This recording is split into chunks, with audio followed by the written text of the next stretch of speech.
Mrs. Raines here. I'm here to introduce you to your Every Scholar a Gift Maker Kit. This is your gift from your Sonora family for the holidays.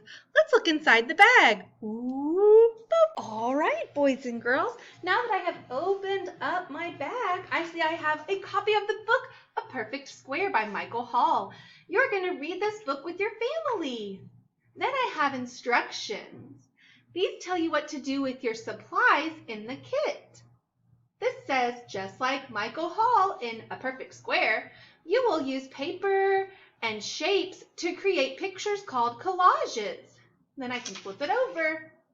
You might want to trace the plastic shapes on your paper. That might look like this.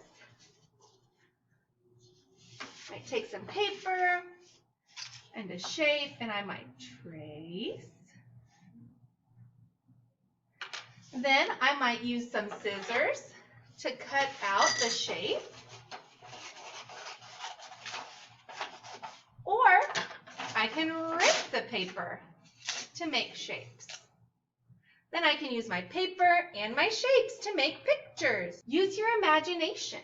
If you want, you can glue your paper down to make your story permanent, or you can rearrange and make new things. After you've made a picture out of your paper and your shapes, you might want to upload a picture to the QR code so we can see your amazing work.